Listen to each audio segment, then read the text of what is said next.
Bueno, lo que os decía, pues me encontraba con cosas, ¿no? Como esto, yo decía, ¿qué significarán esas letritas que tienen aquí este cuadro? ¿O qué significarán estas rayas que ha hecho la capa pictórica, ¿no? Una serie de cosas que no sabía muy bien qué información me estaba perdiendo, ¿no? Y realmente me estaba perdiendo mucha información. Con los años, pues, vas poco a poco aprendiendo cosas, también, bueno, como digo, pues con la suerte de estar trabajando con alguien que llevaba muchos años ya también trabajando en el mismo ámbito, ¿no? Bueno, pues eso es un poco el punto de partida de este curso, ¿no? Intentar transmitiros esas cosas que en principio no se enseñan ni se recogen así en general en los libros que solemos leer sobre arte o en los cursos a los que vamos, y que, bueno, pues que tienen muchísima importancia, sobre todo si uno se quiere dedicar a la catalogación y a la tasación, ¿no? ¿Qué podemos esperar de este curso? Pues básicamente eso.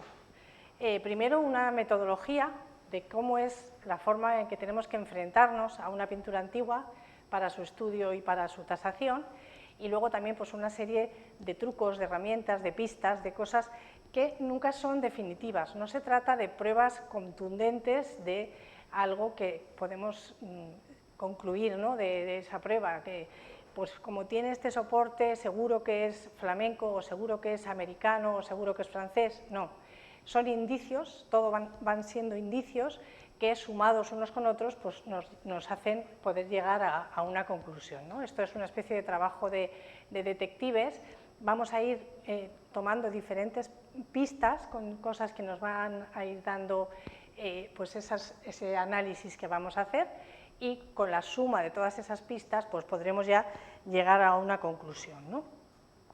La metodología para la catalogación, bueno, básicamente es bastante simple y tiene que ver pues con el programa que os han repartido. Yo luego os he dado otro porque no sabía que os lo habían dado ya, o sea que lo tenéis más o menos duplicado, aunque con alguna pequeña modificación en el segundo.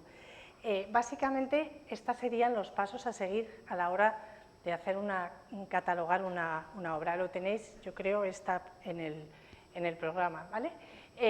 Primero es un examen físico, es decir, mirar el objeto que tenemos delante, porque finalmente una pintura es una cosa, es un objeto material con unas características, está hecho de unos materiales, presenta un aspecto concreto, y ese va a ser la primera fase de nuestra metodología y de nuestra catalogación. Ese examen físico, y vamos a tener que fijarnos en cuál es el soporte, de qué está compuesta la capa pictórica, si tiene y cuáles son elementos añadidos, si presenta también inscripciones, sellos o etiquetas, y veremos por último unos métodos científicos que podemos utilizar como auxilio para ese análisis físico, ¿no? Los primeros, del A al D, sería un análisis visual simplemente, y ya el último es un análisis en el que emplearemos métodos científicos para poder hacerlo. Luego, después de este primer análisis físico, vendría el análisis simbólico, que quiere decir fijarnos en qué es lo que está representado, cuál es el asunto de esa pintura, ¿no? Y, en tercer lugar, el estudio estilístico y comparativo, que va a ser en el que podamos utilizar esos conocimientos de historia del arte que tenemos y colocar esa obra pues, en un determinado movimiento pictórico, en un determinado estilo pictórico, y compararlo con otras obras para tratar de ubicarlo en el espacio y en el tiempo. Y, por último, el estudio documental, que tiene que ver con ver pues, todas las referencias documentales que podemos añadir a esa catalogación, ¿vale? Y, en segundo lugar, la tasación. Primero vamos a catalogar para poder tasar. Es importantísimo, antes de tasar, saber qué es eso que tenemos entre manos, ¿no? En la tasación pues tendremos tres aspectos, ¿no? El valor comparado, que los veremos después, el valor propio y el valor relativo. Tres tipos de valores que vamos a tener que tener en cuenta los tres a la hora de decidir un precio, de tasar un objeto con intención de venderlo posteriormente, ¿no? Bueno, o de asegurarlo, porque no solamente tasamos para vender, también a veces tasamos pues para asegurar una obra que va a viajar o para otros aspectos. Bueno, para hacer todo este proceso, yo aconsejo formularse una serie de preguntas, que lo tenéis en una de las fotocopias que os he dado, que he llamado vademecum, ¿no? Vamos a preguntarnos, lo primero de todo, qué es eso que tenemos delante, si es una pintura, si no lo es, pues ya dejamos de catalogar y dejamos todo. Vamos a preguntarnos de qué está hecho y qué información me dan sus materiales, ¿vale? Esas son las tres primeras preguntas que tienen que ver con ese aspecto físico, con ese aspecto material de la obra. Nos vamos a fijar también, además de qué está hecho, qué aspecto tiene, porque pues dentro de que una obra sea óleo sobre lienzo, el aspecto puede ser muy distinto en unos casos y en otros, y eso también nos va a dar información, y qué puedo concluir precisamente de ese aspecto, ¿no? Vamos a fijarnos también si presenta inscripciones, sellos y etiquetas, y qué información me dan esas inscripciones. Todo esto que estamos preguntándonos va a ser lo que vayamos a ir haciendo a lo largo de todo el curso, ¿vale? Estas preguntas. Vamos a preguntarnos también para qué fue hecho y si forma parte de algo, ¿vale? Nos vamos a preguntar también, ahora ya entramos en lo que sería ese análisis simbólico, habríamos terminado con esto un poco el análisis físico y ahora llegaríamos a ese análisis simbólico. ¿Qué representa? ¿Cómo lo representa? ¿Y qué pretende comunicar? Son tres cosas diferentes, aunque pueda parecer que es más o menos lo mismo, veremos en su momento cómo estas preguntas son tres aspectos diferentes de ese análisis simbólico. Luego, a partir de eso, podemos aventurarnos a pensar quién lo encargó, quién pudo tener interés en encargar algo que representa eso y que tiene esas características que hemos visto hasta ahora.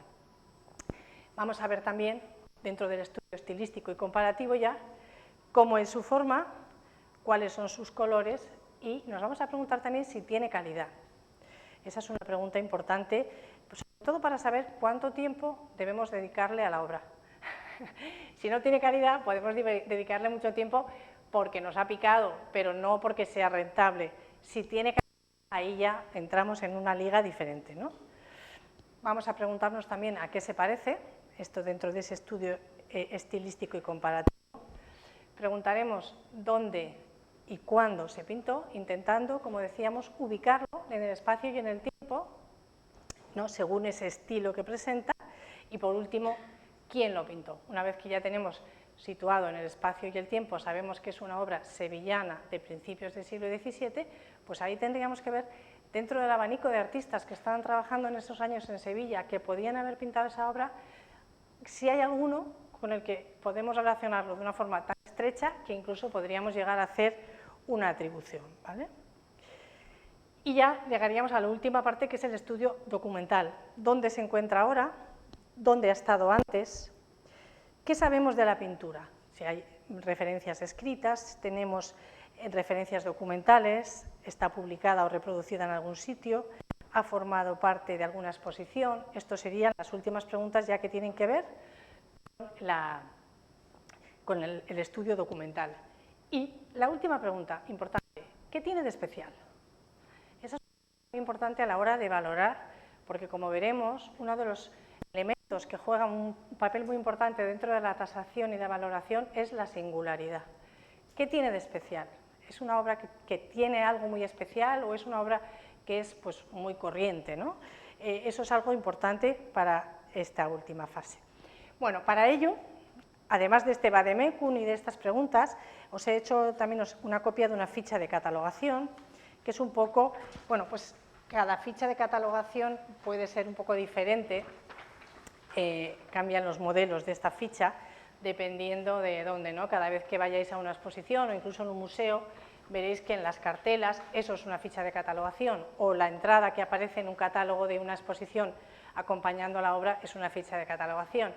Hay distintos criterios y, vamos, lo más importante si vais a hacer una ficha para una institución, para una exposición o para algo, es que os den el modelo y seguir ese modelo para que haya una uniformidad en todo, ¿no?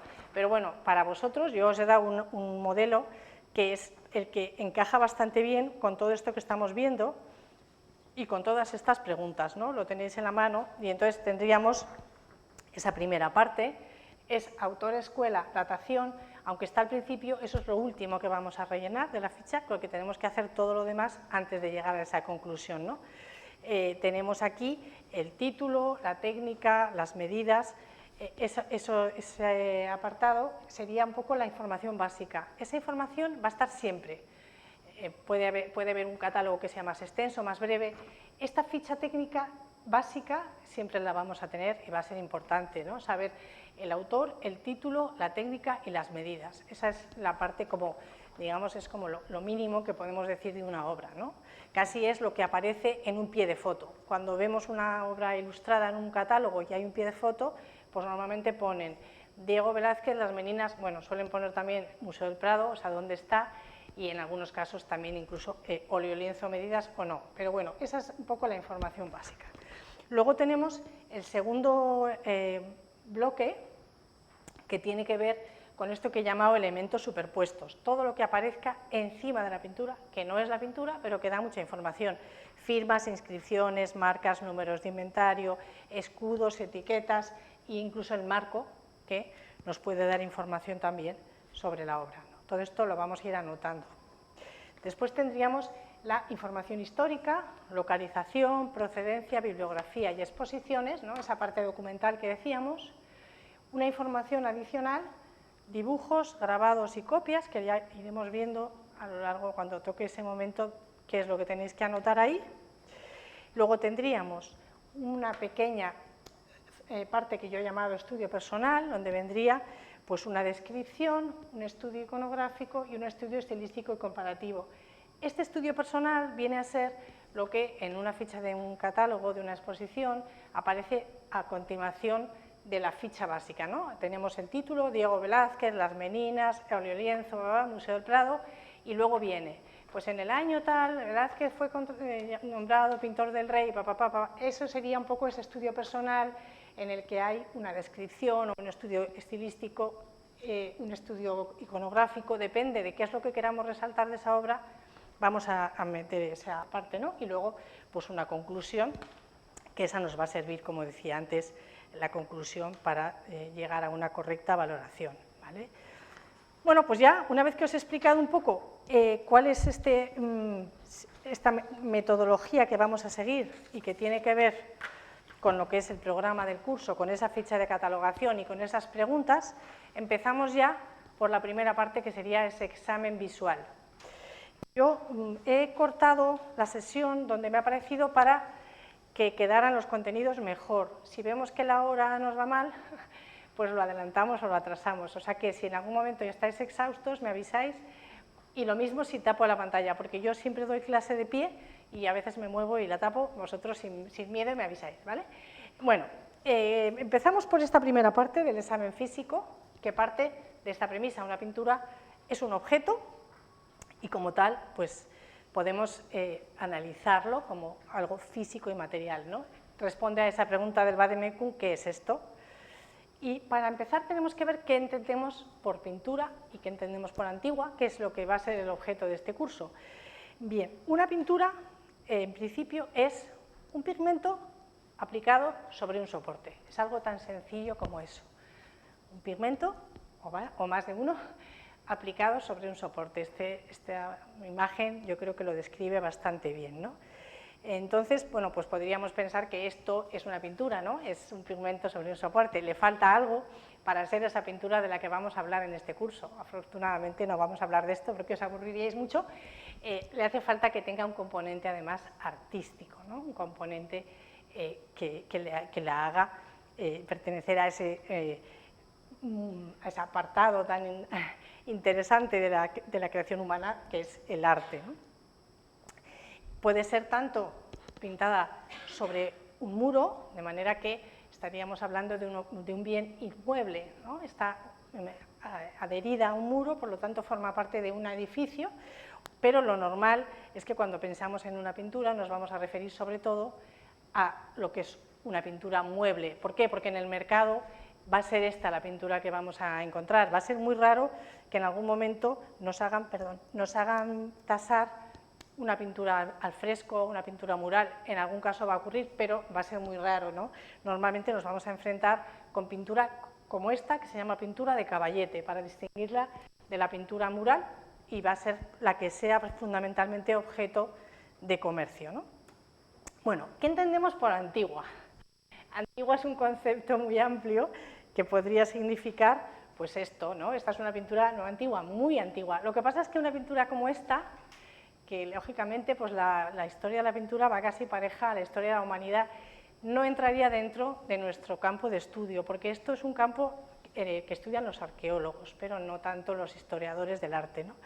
Ni siquiera esto, ¿no? Que además hay muy pocos ejemplares de pintura clásica griega y romana, sobre todo sobre piezas cerámicas o sobre objetos, pero tampoco entraría dentro de nuestro ámbito, que ya se ceñiría. Bueno, vemos que incluso tenemos también pintura sobre soportes normalmente pictóricos, en algunos casos, como estos retratos de Al-Fayum, pero no nos entraría en nuestro ámbito, sino que vamos a empezar aquí, vamos a empezar en la Edad Media.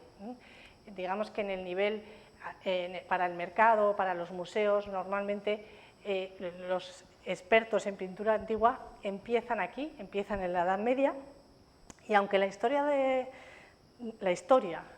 dice que la edad contemporánea empieza aquí, con la Revolución Francesa, de manera que si tuviéramos ese mismo criterio, la pintura contemporánea empezaría pues a finales del siglo XVIII, pero no es el caso. En el caso de la pintura antigua se sigue considerando pintura antigua algo como esto, que estaríamos a principios del siglo XIX, o incluso como esto. Esa pintura ya fronteriza entre el siglo XIX y XX todavía puede entrar dentro de ese campo de la pintura antigua, de manera que estaríamos desde la Edad Media hasta finales del siglo XIX, principios del XX. ¿Por qué? Pues porque toda esa pintura tiene unas particularidades que la hacen bueno, pues especial, a diferencia de la pintura de otras épocas, y que va a ser lo que haga que el método para estudiarla sea el mismo desde la Edad Media hasta finales del siglo XIX, perdón, creo que os he dicho 3 o 4 veces del siglo XX, finales del XIX, principios del XX, ¿vale? ¿Cuáles son esas particularidades? Pues aquí las tenéis. Todas estas pinturas, desde la Edad Media hasta finales del XIX, lo que llamamos pintura antigua, comparten estas particularidades. Por uno, la habilidad técnica. La habilidad técnica es fundamental para valorar esa pintura. No es el caso, a lo mejor, en el caso del arte contemporáneo, donde esa habilidad técnica ha pasado en segundo plano. De hecho, hay artistas contemporáneos que ni siquiera realizan personalmente sus obras, sino que es otro el que las ejecuta, y lo que hacen es parir la idea, ¿no? Damien Hirst mete un animal en un tanque de líquido, pero él no ha hecho ese proceso, el proceso lo han hecho unos expertos, no sé, taxidermistas o cualquier cosa, él ha creado la idea. Para el arte antiguo no es así. En el arte antiguo la habilidad técnica es lo que diferenciaba a un mejor artista de uno peor, ¿vale? Os estoy contando ya y viene después, o sea que ahora lo pasaré más rápido. Vocación de permanencia, bueno, no, os lo voy a pasar rápido, o sea, os lo voy a pasar con una foto, ¿vale? Habilidad técnica es lo que hace que esta pintura tenga mucho más interés que aquella y sea más valiosa, simplemente que técnicamente el que ha hecho esto es mejor que el que ha hecho aquello, ¿vale? Esa sería la primera de las características. Vocación de permanencia sería la siguiente, y es algo que también diferencia este arte antiguo del arte contemporáneo, y es que los artistas crean algo con intención de que perdure. Eso del arte efímero existía, ya lo veremos, pero en ocasiones muy particulares, pero normalmente lo que se crea para durar. Por lo tanto, la parte física, el cuidado con el que se trabajan los materiales va a ser también muy importante para estos artistas y para la valoración de estas obras, ¿vale? Otro de las características de la pintura antigua es que los artistas se mueven en un marco de reglas que está generalmente aceptado por todos o por muchos de ellos, a pesar de que pueda haber artistas rupturistas que buscan hacer cosas diferentes, pero hay una serie de reglas en las que ellos se mueven y en las que trabajan y con las que se entienden, ¿no? Por ejemplo, Aquí tenemos esta imagen de Santa Apolonia, lleva una palma. Eso es un código visual aceptado por todos. Una palma significa un mártir. Cuando una figura lleva una palma es que es mártir y es la forma de reconocerlo, y cuando un artista va a representar a un mártir, le representa con una palma, ¿no? O una parrilla representa a San Lorenzo, o bueno, otra serie de normas también, pero esto lo he puesto como ejemplo. Es interesante pensar eso, que hay una serie de reglas que cumplen todos, que es como algo en lo que entran y que aceptan a la hora de crear y de poder crear un objeto legible para el espectador. Otra de las características es que la mayoría de los trabajos dentro de la pintura antigua son por encargo. Ya eso va a cambiar un poco a finales del siglo XIX, realmente cambia con los salones, cuando empiezan los salones, pero en general los artistas van a trabajar por encargo. Esto va a hacer cosas que nos van a ayudar a reconocer algo, en esa pregunta que decíamos, ¿quién lo encargó?, ¿no? Por ejemplo, si tenemos una obra como esta, en la que está representada una serie de cartujos, hay que pensar que esto lo ha encargado un convento cartujo. Es que no hay nadie más que tenga interés en encargar algo como esto que un convento cartujo, ¿vale? Por lo tanto, ya si tenemos que estudiar un cuadro así, habrá que buscar, según sus medidas y según sus características, series pintadas para, bueno, luego os diré por qué series, pintadas para conventos cartujos en España, ¿vale? O sea, que quién lo encargó es muy importante tener en presente que el 90% de la pintura antigua, si no más, se ha realizado por un encargo, se realiza para un cliente concreto que la pide antes de ser realizada, no es como a partir, como digo, de los salones en que los artistas crean un poco pues lo que les ocurre a ellos y que piensan que luego van a poder vender. En este caso es diferente, todo con excepciones, como os he dicho al principio, nada hay que tomarlo al pie de la letra, porque veremos que igual que en lo de la perdurabilidad hay excepciones, que es el arte efímero antiguo, también para esto hay excepciones, pero son pocas. Otra de las características es la escasez de firmas. Como precisamente los artistas trabajan por encargo, no necesitan firmar, porque la persona que les va a pagar ya sabe que la obra es suya, porque se la ha encargado, porque se la está pagando, o sea que no tiene ninguna duda. Por lo tanto, no necesitan firmar. De hecho, por ejemplo, Velázquez pues, es un artista que prácticamente nunca ha firmado, porque trabajaba para un cliente que le conocía personalmente y no necesitaba eso. Hay que pensar que la firma, de alguna forma, es un certificado de autenticidad que usan los artistas en el momento en que tienen que ir a un mercado más abierto, pero hasta que no hay ese mercado abierto, no hay firmas. Entonces, las atribuciones vamos a tener que hacerlas por unos medios distintos. Si tenemos la suerte de tener una firma, pues hemos hecho ya el 80% del trabajo por delante, pero no suele ser tan fácil, ¿no? Otra de las características es que durante todo este periodo hay un gran respeto por la tradición, por lo tanto la evolución es muy lenta. Es una cosa como esta, ¿no? Esta obra que está del siglo XV y esta obra del siglo XVIII, han pasado 3 siglos, tienen muchas menos diferencias entre ellas que a lo mejor 2 obras de 1900 y 1910, ¿no? En el siglo XX todo empieza a correr muchísimo más. En la pintura antigua hay unos saltos muy pequeños, por lo tanto las diferencias van a ser mucho más sutiles a la hora de fechar algo, de situarlo en el espacio, y eso también va a complicar, ¿no? No hay grandes cambios, no hay grandes saltos. Y precisamente también otra de las diferencias que tienen que ver con eso es la no globalización. Hay una importante dificultad de contacto entre artistas. Ahora cualquier artista tiene acceso a imágenes de lo que cualquier otro está relacionando en todo el mundo. En el mundo antiguo no.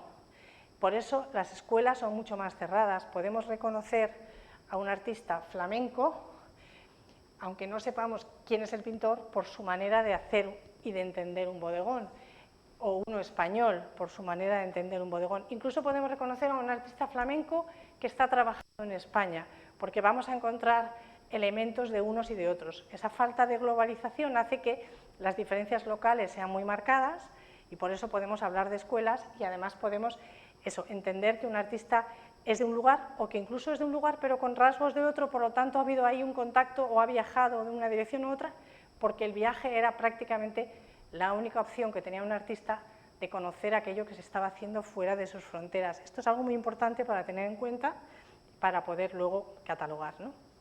Y unido a esta falta a esta no globalización está esta otra característica. La pintura en esa época no se podía reproducir, solo se podía grabar o copiar. De manera que, si nosotros vemos algo como esto, tenemos que tener presente que el pintor que ha hecho esto ha tenido que ver esto, o bien esto, o bien esto, pero ha tenido que ver algo que le lleve a esa obra, y eso lo ha podido ver en pocos sitios. No existían fotografías, no existía acceso a las imágenes, por lo tanto, o ha visto el cuadro original, o ha visto una copia del cuadro original, o ha visto un grabado del cuadro original. Esto es importante también, porque cuando sigamos la pista de una obra que claramente tiene relación con otra, podemos ver a qué se parece, si se parece más a un original o a una copia que hay en otro sitio o a un grabado sobre ese original, y con eso trazar una especie de ruta de dónde ha podido ser hecha esa obra, ¿vale? Otra de las características de la pintura antigua es que siempre representa algo, contiene un mensaje que podemos descifrar, ¿no? A diferencia también de la pintura contemporánea, donde no siempre hay algo objetivo que se representa. Y además esa representación puede tener como 2 o hasta 3 niveles, ¿no? Lo que decíamos antes, qué representa, cómo lo representa y qué se quiere comunicar con eso. Esos 3 niveles son algo que podemos plantearnos a la hora de identificar el tema y la forma de representar una pintura antigua. Aquí, por ejemplo, tenemos un caso que no sé si alguien sabe qué representa esta imagen.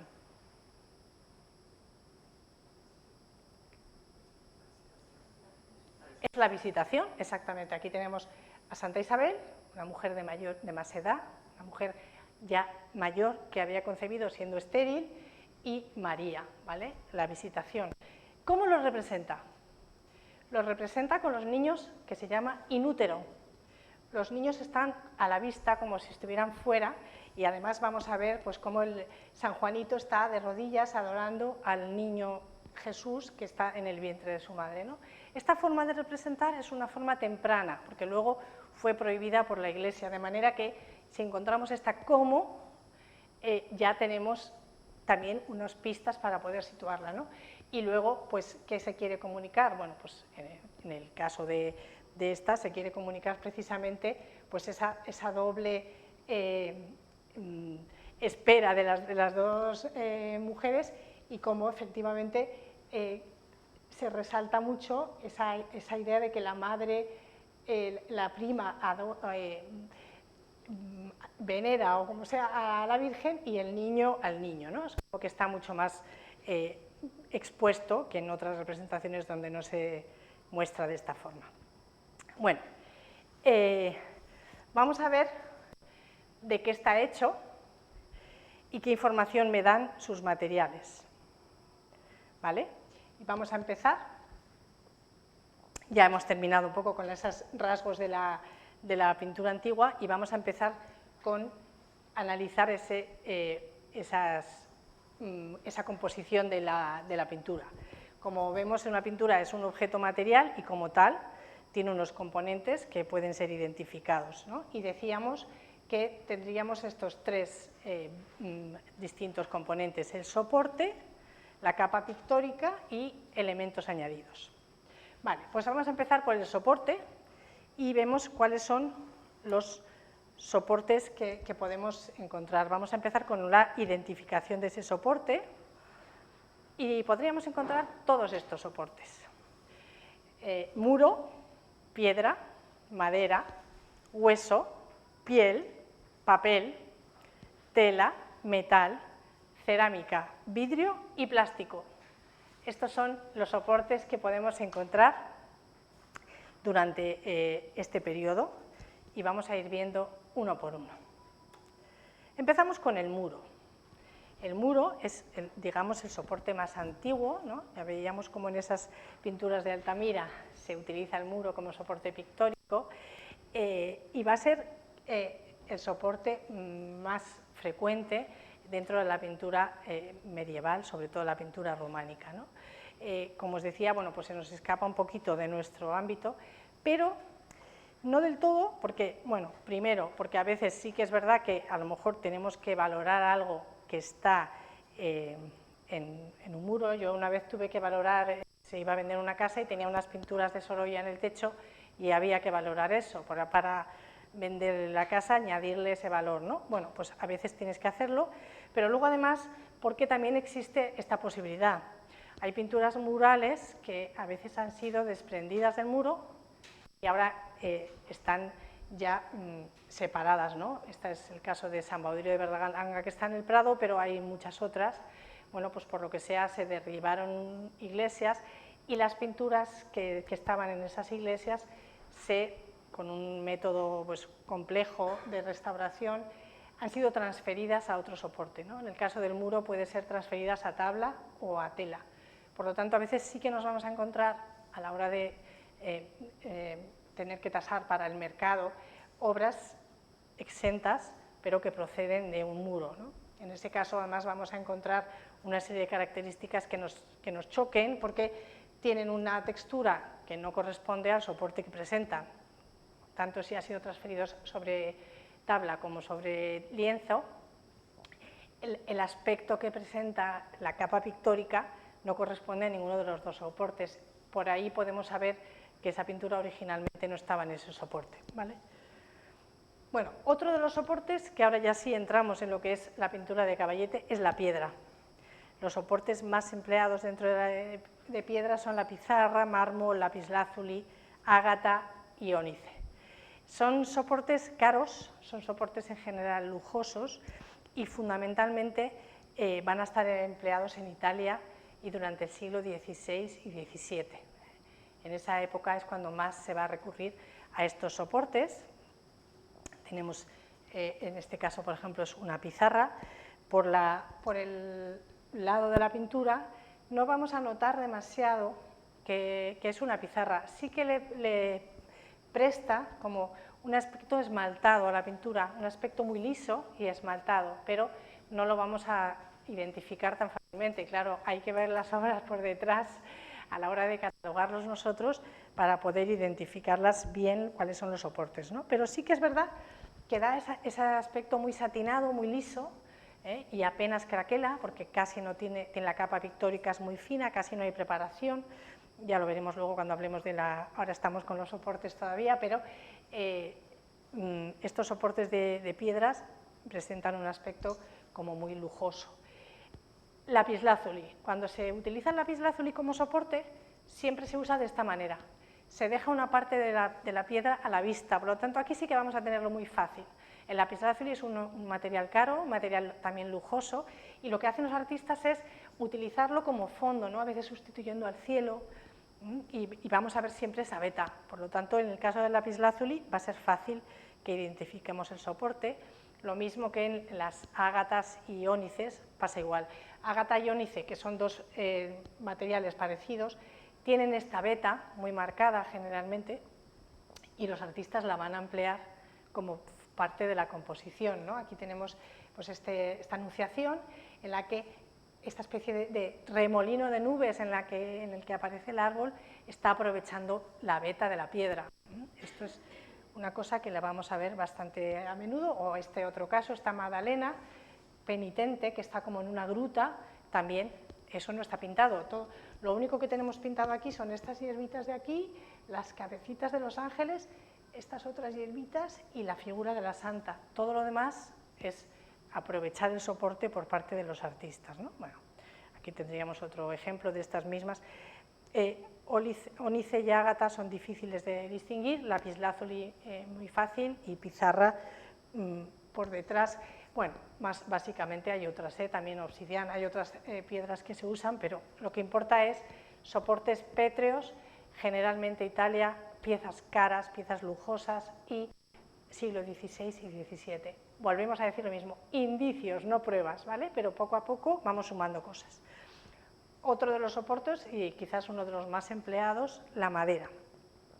La madera, que generalmente los que vamos a ver más son estos: pino, roble, castaño, frutales y caoba, ¿vale? Bueno, pues una pintura sobre tabla, como digo, es uno de los soportes más empleados, sobre todo en determinadas épocas y formatos que ahora vamos a ver. Como la tabla se prepara con una pequeña capa de imprimación para que se sostenga todo lo que viene después. Muchas veces se raya un poco la madera, aquí lo veis, aquí veis, yo creo que aquí se ve mejor, unas líneas en las que veis aquí una especie de cuadrícula en rombos. Primero rayan un poco la madera para que entre mejor esa preparación, preparan la tabla y luego ya viene el pigmento encima, ¿vale?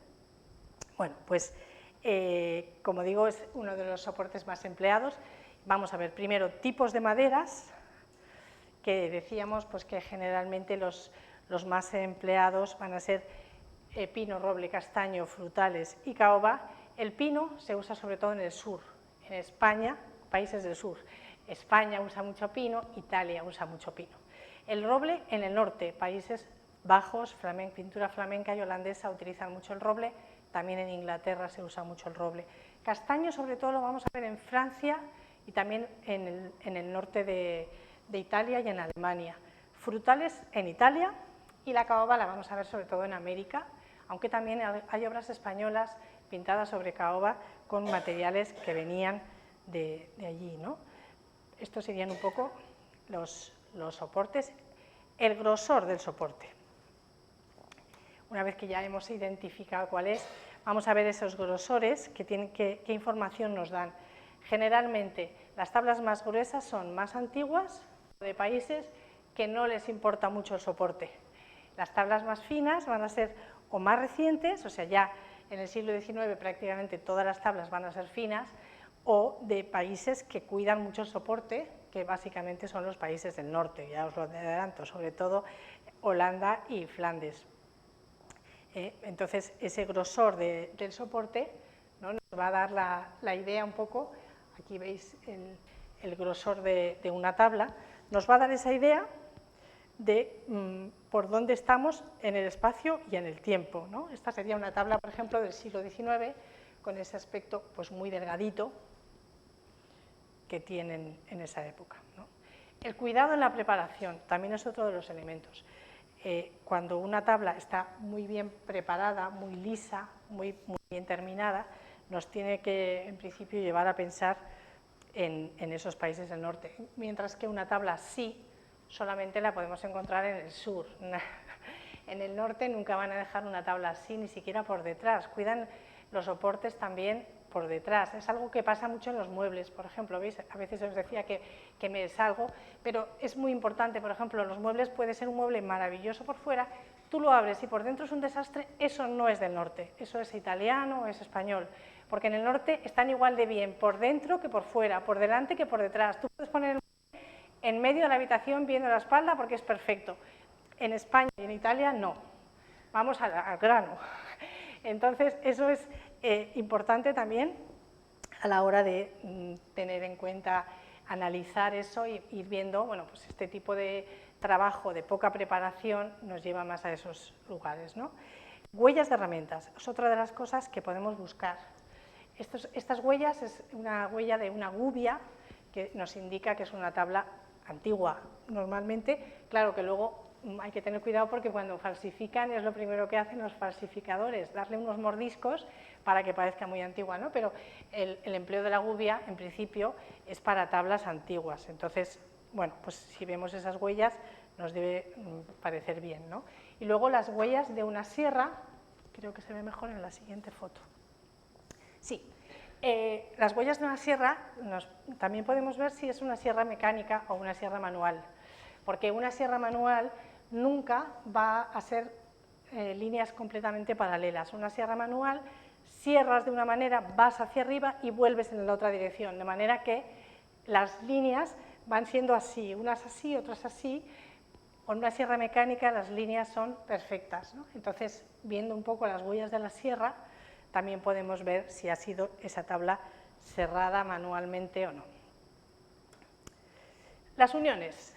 Generalmente las piezas pequeñas no tienen uniones, es una tabla única, pero cuando nos enfrentamos a tablas grandes no había tablas de tanto tamaño, por lo tanto, generalmente van a estar unidas y van a estar formadas las pinturas por varias tablas, ¿no? Eso lo vamos a tener que apreciar tanto por delante, donde aquí vemos perfectamente esas huellas de las uniones de las tablas, como por detrás. ¿Vale? Aquí vemos estas formas de unir las tablas. ¿Cómo se unen? Pues normalmente vamos a tener estos ensambles, que se llaman así de colas de Milano, donde hay una caja, se cajea una de las tablas y se mete este lazo de cola de Milano que impide que se salga, pero le da al mismo tiempo una cierta movilidad. Esta es la forma normal en la que se unen estas tablas. Y luego se refuerza muy a menudo con estos travesaños, que también se ha cajeado un poquito la tabla por detrás y se mete un travesaño así. Esta es una de las formas más frecuentes, ¿veis? Aquí volvemos a tener estas colas de Milano para unir las tablas. Eso es lo normal que debemos encontrar. Claro, nunca se unen con clavos ni con colas, sino de esta manera, porque es importante que la tabla se pueda mover un poquito. Otro de los elementos que tenemos que buscar dentro de las tablas son las marcas.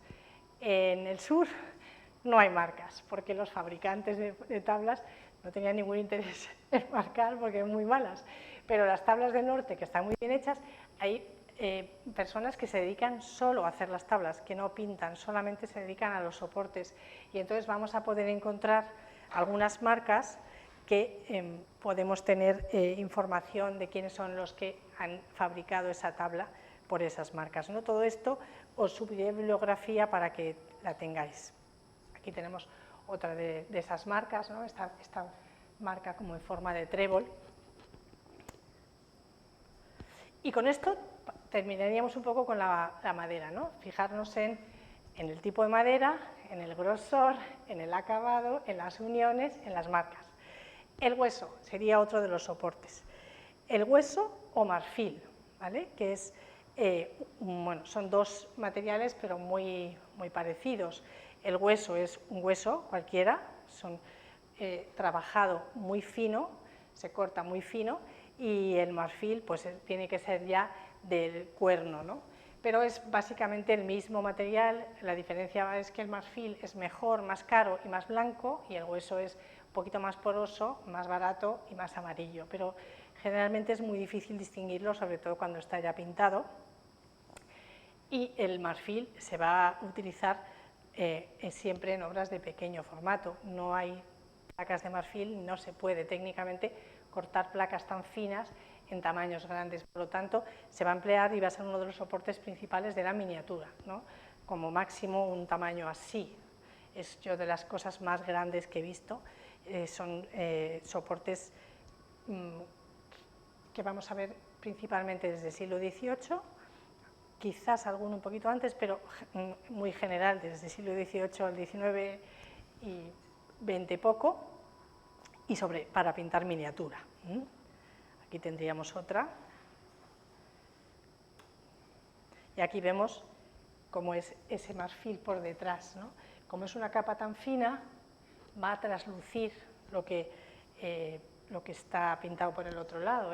El marfil también deja pasar parte de la luz, y por eso vamos a encontrar muchas veces que en la parte donde quedan las carnaciones, los artistas van a poner estas pequeñas plaquitas metálicas para dar mayor luminosidad, ¿no? Eso se trasluce cuando está del derecho y aporta como más vida a las imágenes. Aquí tenemos alguno más, ¿no? Que se ve esas pequeñas placas metálicas detrás de esos marfiles. Y luego hay que tener cuidado porque, como hemos dicho que ya llegamos hasta finales del siglo XIX, empiezan los acetatos, ya vamos a encontrar plásticos. ¿Cómo saber si es plástico o es marfil? Pues con la prueba del alfiler. Se trata de calentar casi al rojo una punta de un alfiler y quemar muy poquito en un sitio que no sea muy visible, porque si es plástico le vamos a hacer un mini agujerito, o sea, tiene que ser en un bordecito, y ver si es marfil no le va a pasar nada, y si es plástico vamos a hacerle una pequeña hendidura. es la única forma de distinguir, si no queremos pasar por un laboratorio, si es una cosa u otra, porque realmente al estar pintados muchas veces es muy complicado el reconocer uno de otro. Vale, otro de los soportes es la piel, y la piel la vamos a encontrar también en dos formas, vitela y cuero. La vitela es una piel de un animal muy pequeño, que es muy fina, muy flexible y que está tratada de forma que pues casi va a parecer un papel por su grosor. El cuero, en cambio, es pues como el que usamos en los zapatos, es algo grueso y el empleo va a ser diferente. En el caso de la vitela va a ser uno de los soportes preferidos para los libros miniados y para todos los documentos pintados que vamos a poder encontrar, ¿no? Es uno de los materiales fundamental, por lo tanto, medieval, y también vamos a verlo más adelante, pero sobre todo es un material muy empleado en la Edad Media, ¿no? Luego ya lo vamos a seguir viendo, sobre todo en ejecutorias, porque en la Edad Media lo vamos a ver en libros, en pequeñas también imágenes devocionales. En el siglo XVI sigue viéndose mucho en esas imágenes devocionales, pero ya después del XVII o XVIII prácticamente solamente lo vamos a ver en cartas ejecutorias, que también hablaremos luego un poquito de ellas cuando hablemos de los soportes. ¿Vale? Bueno, estos pequeños piezas devocionales que también están hechas sobre vitela, ¿no? Este es un pequeño altar portátil de pequeño tamaño, era un soporte que era muy caro, pero muy útil, porque se trata de un soporte ligero, flexible, y para ser unas piezas transportables, pues daba muy buen resultado, ¿no? O estas otras también, es otra pequeña imagen devocional sobre vitela. ¿Cómo vamos a reconocer que es vitela? Sin verlo muy bien, porque tiene un poro. La vitela, como es piel, tiene poro. Con una lupa vamos a ver bien, ahí está, vamos a ver bien como una especie, es que no sé si en la foto se aprecia bien, pero hay como una especie de punteadito, porque se carga el poro con más pintura, con más pigmento que el resto de la superficie, de forma que aparece un ligero punteado. Ahora cuando os lo explico a lo mejor no lo entendéis, pero cuando veáis uno lo vais a entender muy bien, porque es el mismo efecto que cuando te miras el dorso de la mano con una lupa, que ves ese porito, ¿no? Pues eso mismo, en ese poro habría una acumulación mayor de pintura. ¿Vale? En cambio, el cuero, que es piel también, pero tratado de otra manera, mucho más vasto, se va a utilizar de otra forma. Son piezas mucho menos lujosas, mucho menos caras. Se va a emplear también bastante en este tipo de piezas portátiles, ¿no? Más o menos de la Edad Media y un poco también después, piezas devocionales portátiles. Y una de las cosas típicas del cuero es que va a haber un trabajo previo, como una especie de esgrafiado debajo, para luego, a la hora de pintar, que produzca ese efecto como de luz diferente, ¿no? Aquí, bueno, ahí se ve menos, aquí se ve más. ¿Veis? Este efecto, esta especie de escamitas, es el trabajo que hay previo en el cuero, ¿no? Estos son lo mismo, el mismo trabajo que se hace para los cordobanes, que se utilizan como tapices, bueno, pues aquí, pero además se pinta encima, ¿no? Este soporte es muy utilizado, por ejemplo, aparte de para esas piezas portátiles, para colgaduras religiosas, para frentes de altar, para ciertos elementos religiosos, ¿no? que se colocan, pues eso, se cuelga delante del altar o se cuelgan en las paredes. Para eso se emplea bastante el cuero. Y el cuero es un soporte que se usa bastante en España, es bastante más frecuente que en otros sitios, y yo sobre todo he visto del siglo XVI y XVII, aunque puede que haya también otros. Bueno, vamos a por el papel, ya nos quedan pocos soportes, ¿eh? El papel que podemos encontrar, papel perjurado, papel prensado, cartulina o cartón.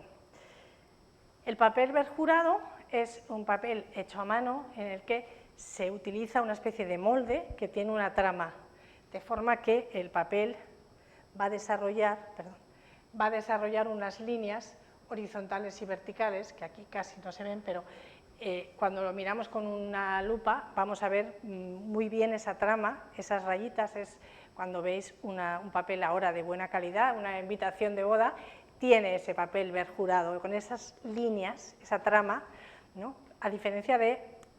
Ah, perdón, sí que yo sabía que había traído una foto donde se veía bien y no la encontraba.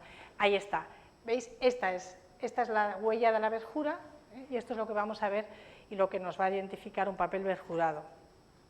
Mientras que un papel prensado se hace a partir de una pasta de papel que se aplasta y entonces es un papel mucho más vasto, mucho menos delicado y que se utiliza sobre todo como papel no para obras definitivas, sino para elementos de trabajo, para pintar apuntes, bocetos, ¿no? Para obras que van a ser para el pintor, pero que no van a ser presentadas luego al cliente, ¿no? Es un papel pues, más barato y de peor calidad. El papel es un soporte utilizado en todas partes y en todas las escuelas y en todas las épocas. Otra de las cosas que podemos encontrar en el papel son esas filigranas o marcas, que también nos van a hablar del fabricante y nos van a indicar más o menos dónde se hizo el papel. Hay que tener cuidado porque el papel circulaba muchísimo, o sea, que estemos viendo un papel francés o un papel alemán en una obra no quiere decir que sea de ese sitio, porque así como otros soportes se usaban en los locales, el papel circulaba mucho. Pero sí que nos puede servir, por ejemplo, para compararlo, sabiendo qué tipo de papel usa Valleu, que ya cada vez hay más estudios, pues encontrar si el papel que nosotros tenemos coincide o no con el que utiliza él, ¿no? O sea, para eso sí, no tanto para los países, porque como digo, los papeles circulaban un montón. El cartón es un soporte que también se va a dar en general, pero sobre todo va a ser un soporte muy propio del siglo XIX, ¿no? Se va a emplear mucho el cartón como soporte también fácil, flexible, fácil de transportar, ligero, en fin, tiene muchas ventajas y se utiliza, a diferencia del papel, que no se usa generalmente con óleo, el cartón sí que permite pintar encima con todo tipo de pigmentos, ¿no? Bueno, aquí vemos uno por detrás.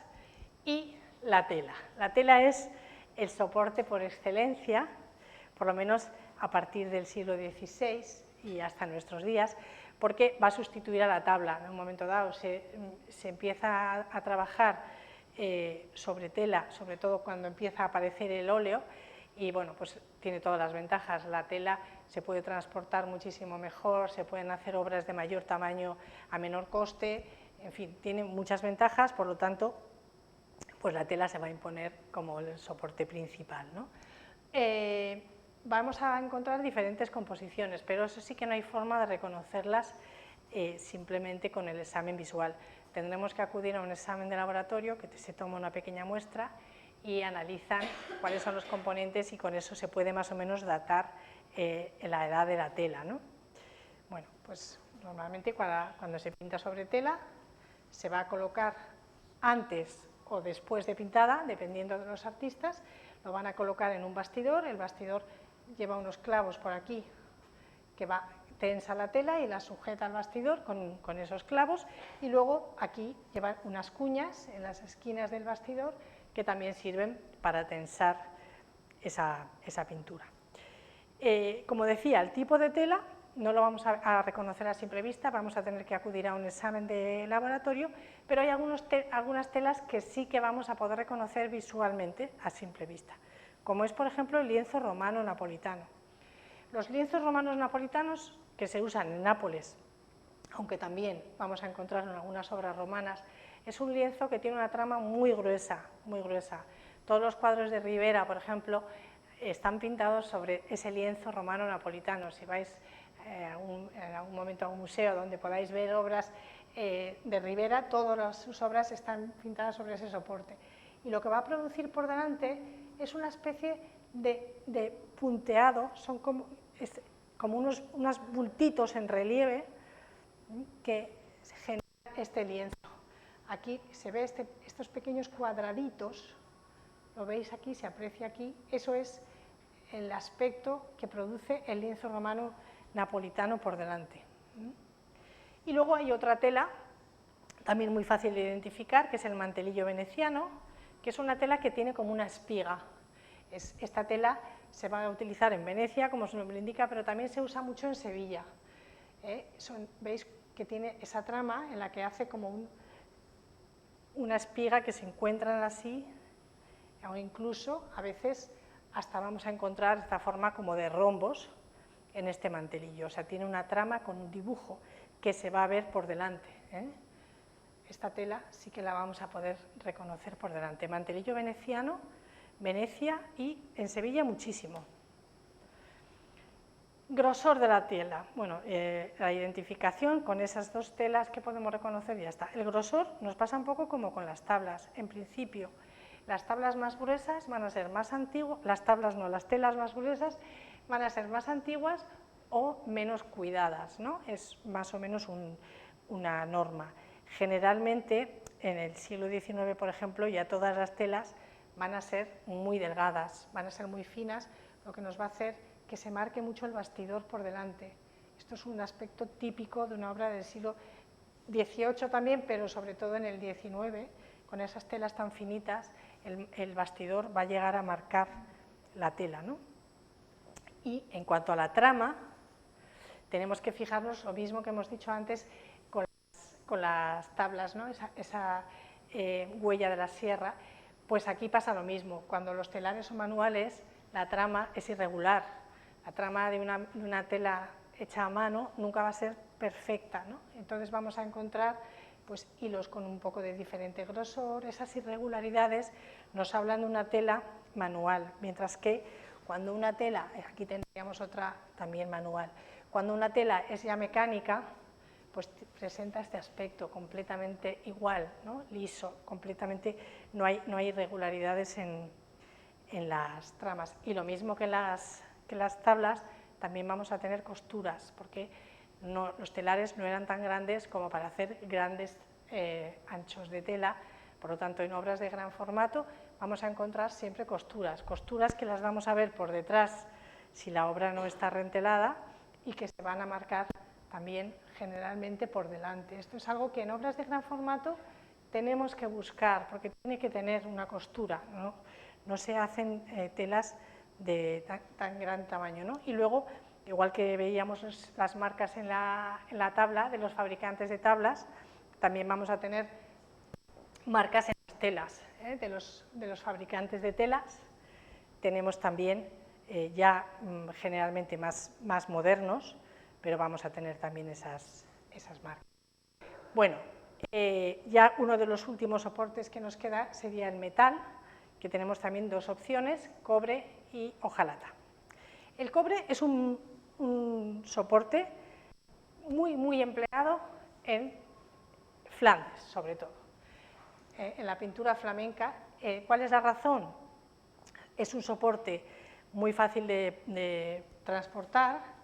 Generalmente en la pintura flamenca vamos a encontrarlo en obras de mediano y pequeño formato, y en la escuela flamenca es, a diferencia de las otras que os he dicho como norma, que se trabaja por encargo, es quizás la única escuela en la que los artistas también trabajan sin encargo, trabajan para vender, pintan una serie de cobres y los venden en la puerta de sus talleres o de sus locales, ¿no?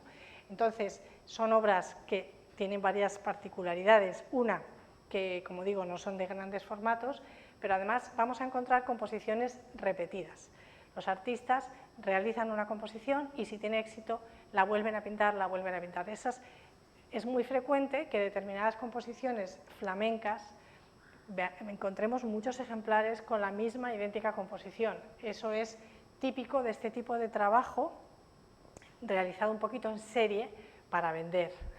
Es como casi uno de los primeros ejemplos de eso que luego hará Warhol a gran escala, pero pequeñas repeticiones de obras pensando en vender a los comerciantes o a los viajeros que pasaban por Flandes.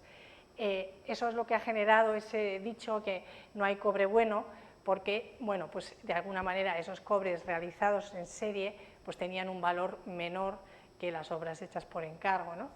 Pero muy característico de la pintura flamenca, pero no exclusivo. Aquí vemos un caso de un cobre italiano.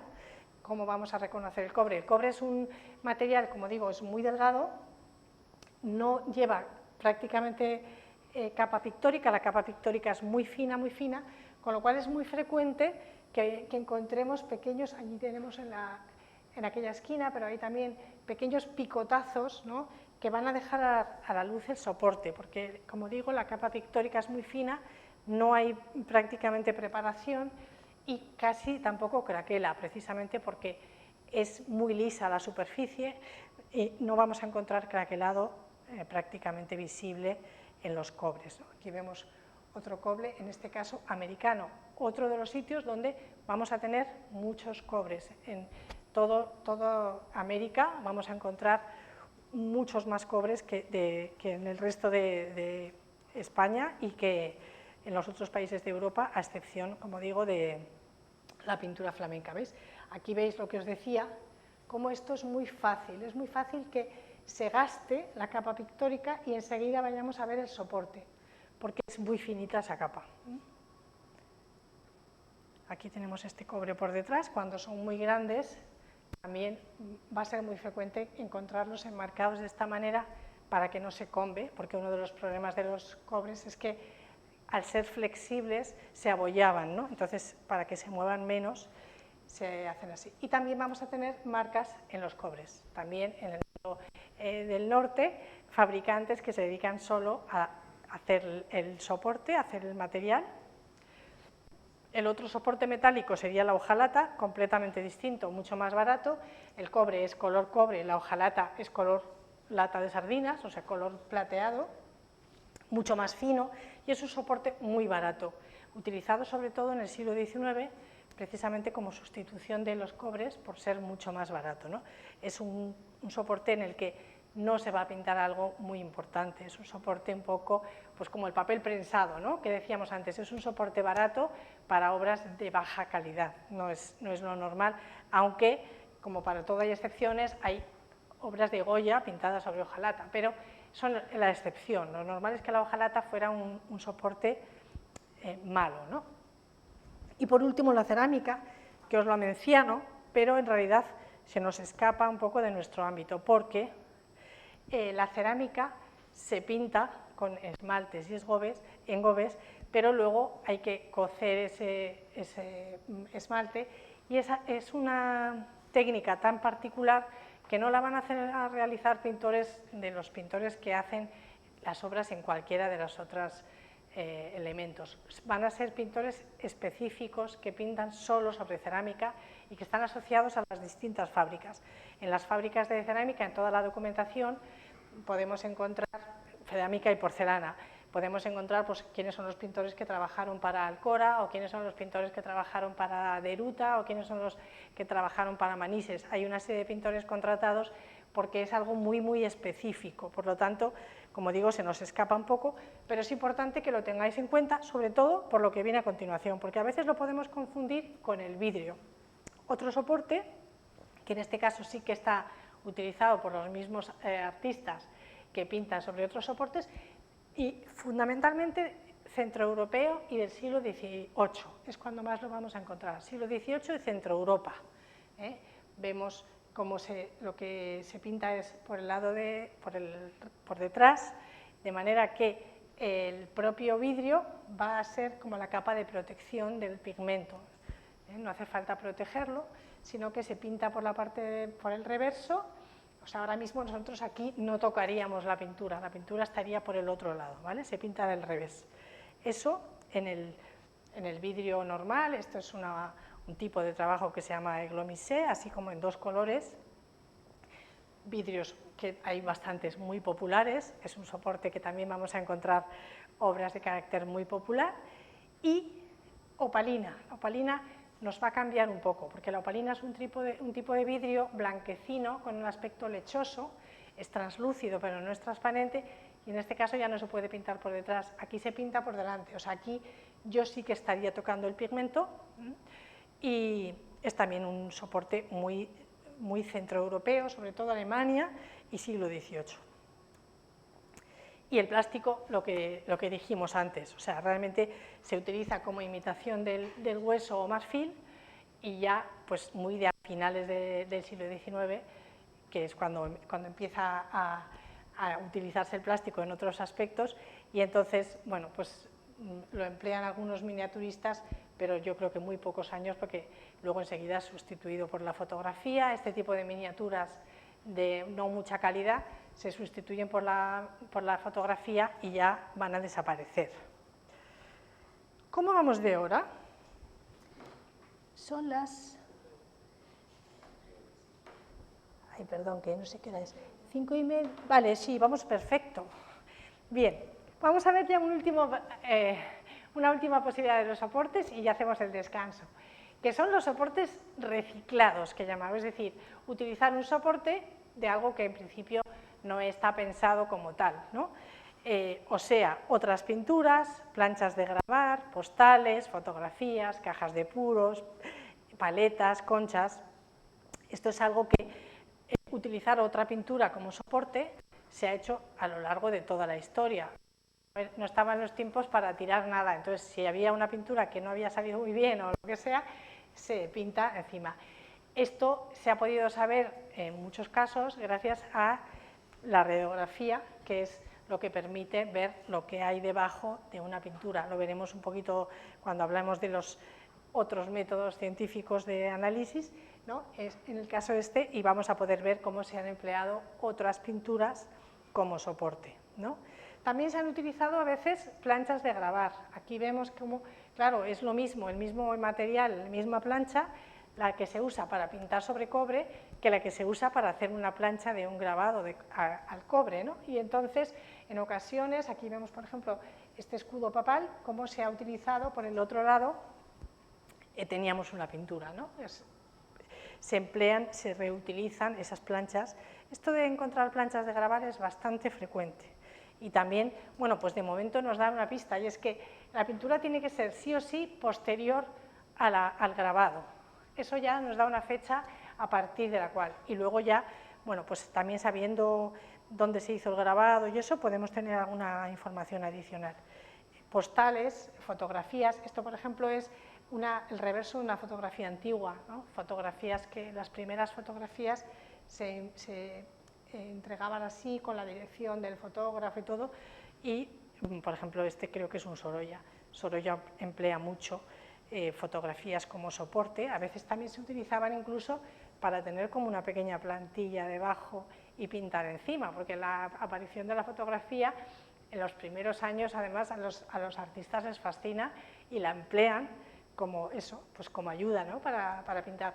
Pero bueno, que aparte de eso es algo que se reutiliza, lo mismo que las cajas de puros. Aquí tenemos una caja de puros, por detrás está pintado, o paletas de pintor. Esto de las paletas de pintor es un elemento bastante interesante porque fue una moda, se puso de moda en el siglo XIX, que los pintores tenían una paleta que usaban para que sus otros amigos pintores hicieran un dibujo, ¿no? Es como un libro de firmas que uno tiene en casa y cuando viene un amigo le dice que firme, pues algo parecido, pero con las paletas, ¿no? Ahora son bastante valoradas por los coleccionistas, porque en una misma paleta pues puedes tener una obra de Fortuny, de Martín Rico, de diferentes artistas, ¿no? Y bueno, pues también tiene ese elemento un poco singular, ¿no? Porque solo hay esa que tenga esos artistas, que da fe de que se conocían y de su relación de amistad, o sea, que tienen ese elemento un poquito también sentimental que le da un valor añadido. Muchos coleccionistas para este tipo de pieza. Y bueno, otro de los soportes que decíamos, pues conchas, ¿no? Esto sobre todo en Filipinas se van a utilizar.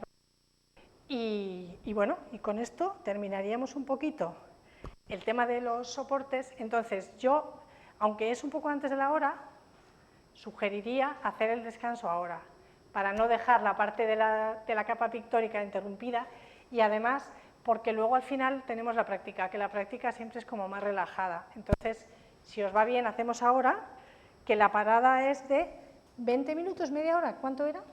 Media hora. Pues paramos media horita y seguimos luego.